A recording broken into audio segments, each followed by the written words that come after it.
타이슨, 너도 알잖아. 네가 나를 때리면 널 죽일 거야. 내가 널 죽일 거야. 1986년 마이크 타이슨은 19살이었고 처음 맞붙은 19명의 상대를 모두 KO 시켰습니다.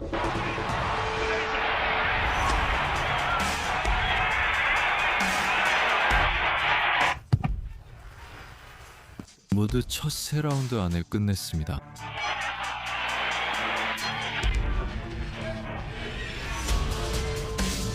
하지만 그날 밤 메디슨 스퀘어 가든에서의 상대는 평범한 복서가 아니었습니다. 그는 뉴욕에서 가장 두려운 갱단들 중 하나의 전 리더였습니다. 총격전, 강도, 감옥 속에서 살아난 남자였습니다. 그리고 두 남자 사이의 일은 링 밖에서도 이어졌습니다.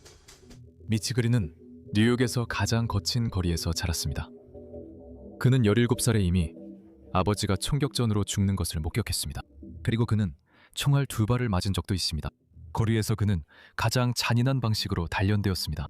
뉴욕 경찰은 그를 도시에서 가장 두려운 갱단 중 하나인 블랙스페이지의 리더로 기록해두고 있었습니다. 그의 범죄 기록엔 강도, 길거리성, 여러 차례 체포가 있었지만 인생은 그를 복싱 체육관으로 이끌었습니다. 그리고 그의 어머니에 따르면 그것이 그의 구원이었어요. 그는 복싱을 알게 되기 전까지는 변할 생각이 없었습니다. 그리고 그것이 그를 바꿨습니다. 왜냐하면 그 갱스터의 이면에는 진짜 운동선수가 있었기 때문입니다. 키는 6피트 5인치, 리치는 82인치였습니다. 그리고 타격을 버티도록 설계된 것 같은 화강암 같은 탁을 가지고 있었습니다. 1976년에 그는 뉴욕 골든글러브 챔피언십에서 우승했습니다. 그리고 10년 후 애는 16승 10KO를 기록한 어엿한 보전자였습니다.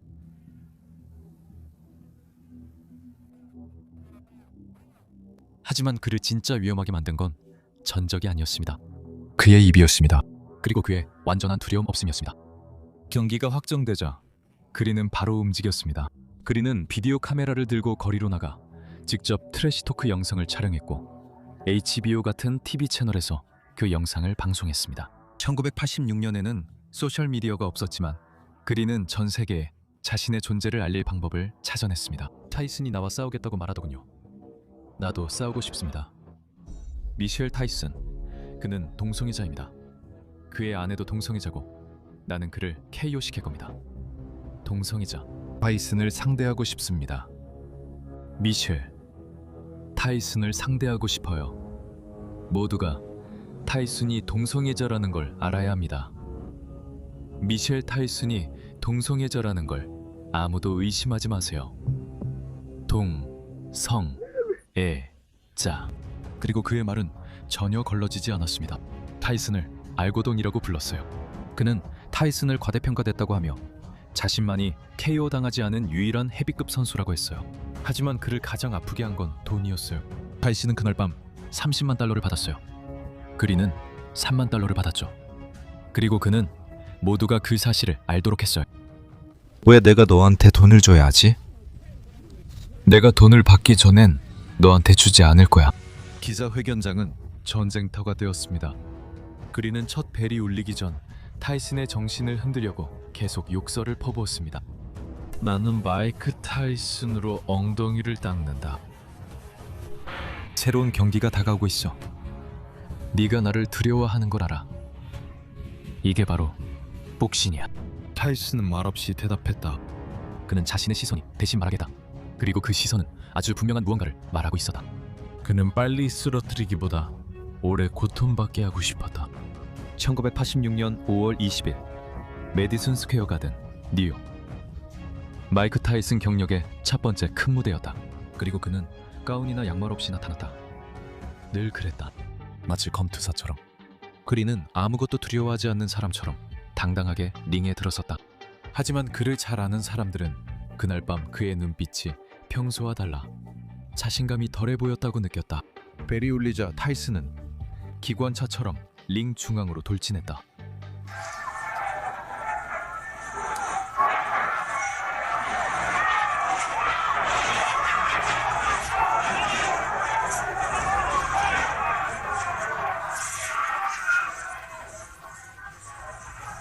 타이슨은 처음부터 바로 본론으로 들어갔다. 머리와 몸통을 향한 연속 공격. 첫 교환부터 갱단원의 방어를 뚫으려 했다.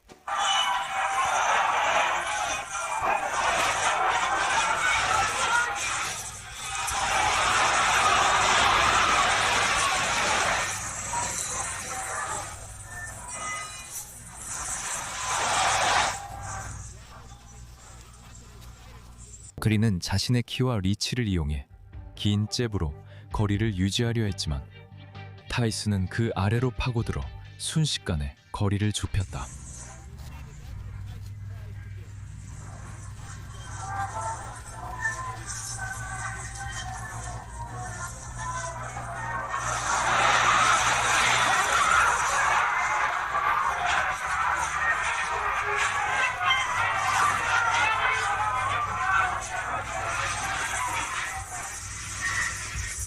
해설자들은 1라운드부터 뭔가를 눈치챘다.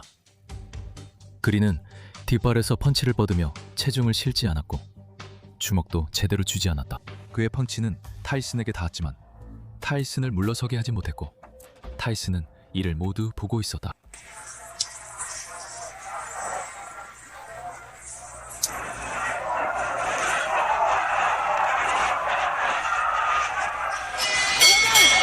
(2라운드가) 되자 그린은 전략을 바꾸려 했다. 그는 타이슨의 리듬을 끊고 속도를 빼앗기 위해 클린치에서 타이슨을 잡으려고 했다.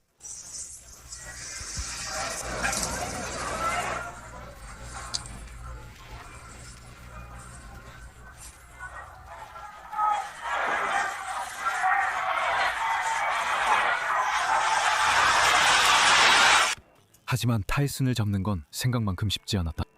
그린이 아이언 마이크를 감싸 안으려고 할 때마다 타이슨은 각도를 찾아 짧은 바디블로우를 적중시켰고 그린은 숨이 막혔다.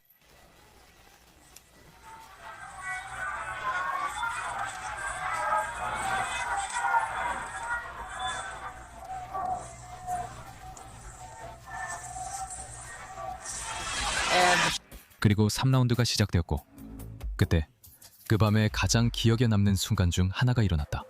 타이슨은 한 방에 그린의 입에서 마우스피스를 날려버릴 정도로 강력한 펀치를 적중시켰다.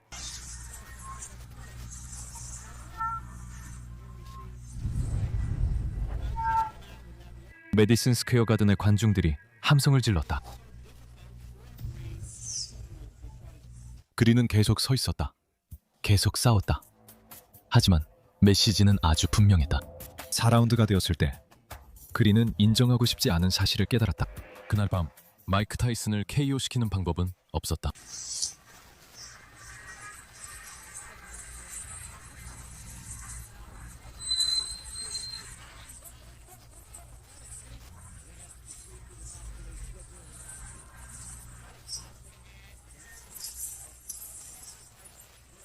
그래서 그는 완전히 자신의 계획을 바꿨다. 그는 복서와 레슬러의 혼합체가 되었다.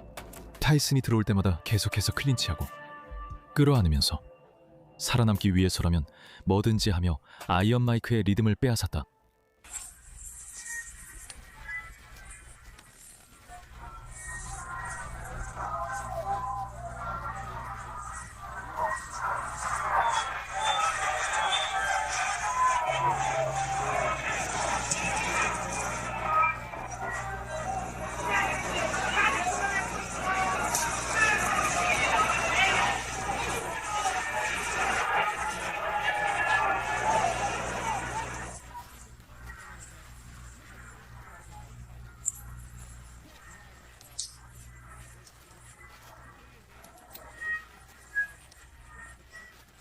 메디슨 스퀘어 가든 관중들은 지루해하기 시작했다. 이건 관중들이 보러 온 경기가 아니었다. 그런데 5라운드에 예상치 못한 일이 벌어졌다. 타이슨은 그를 조롱하기 시작했다.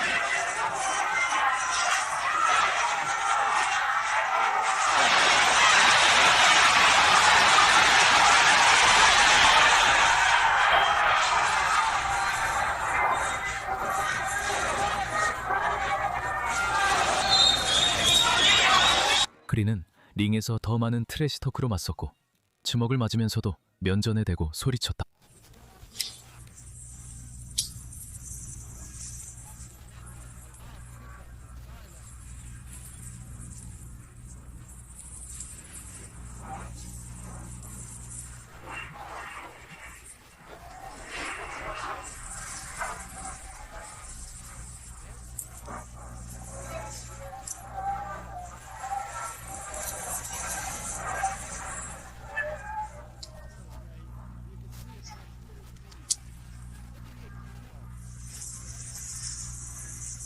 하지만 타이슨은 화난 게 아니라 즐기고 있었다.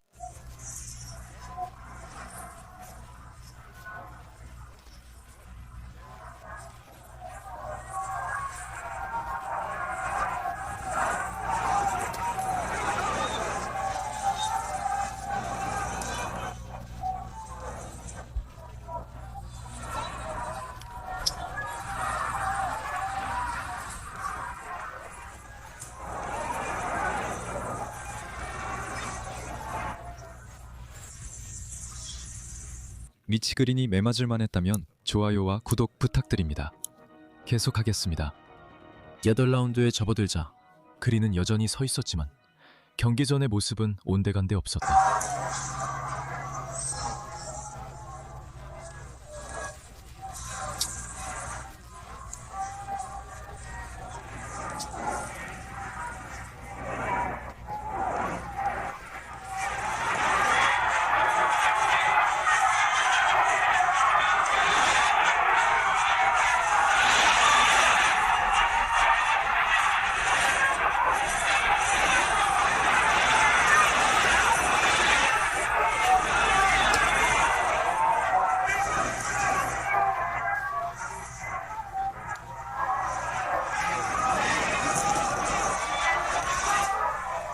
그의 얼굴에는 8라운드 동안 계속된 공격으로 인한 누적된 상처가 드러나 있었다.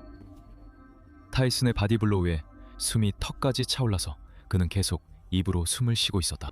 하지만 그의 강철 같은 턱은 여전히 버텼다.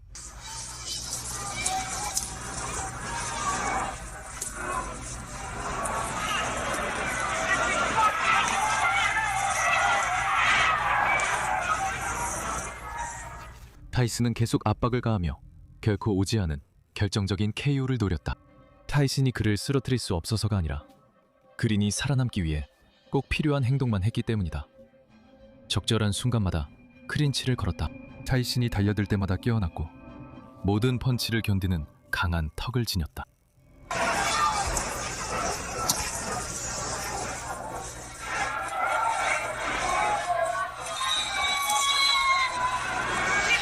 경기 후반, 그린이 최고의 순간을 맞이했을 때 그는 연속으로 깔끔한 펀치를 적중시켰고 그날 밤 처음으로 타이슨의 얼굴에 놀란 기색이 스치게 했다.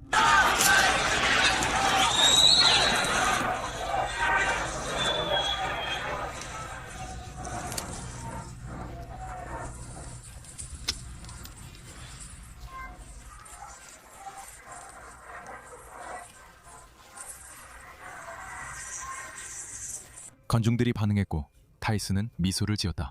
10번째이자 마지막 라운드에서 타이슨은 마지막 KO를 노리며 경기를 마무리하려 했다. 하지만 그린은 마지막 벨이 울릴 때까지 버텼다.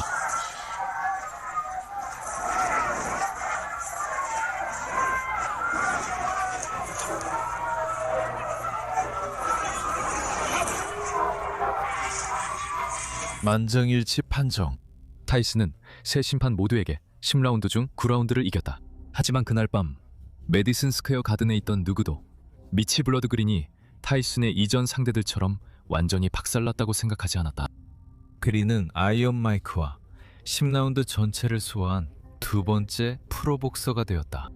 그리고 경기 후에 타이슨은 모두를 놀라게 하는 사실을 인정했다. 그는 일부러 그린과 전 라운드를 끝까지 싸웠다고 말했다. 그를 오래 벌주려는 목적이었다. 그러나 둘의 라이벌 관계는 링 밖에서도 계속됐다. 2년 후 1988년 8월 23일 새벽 할렘 한복판에서 다시 불이 붙었다.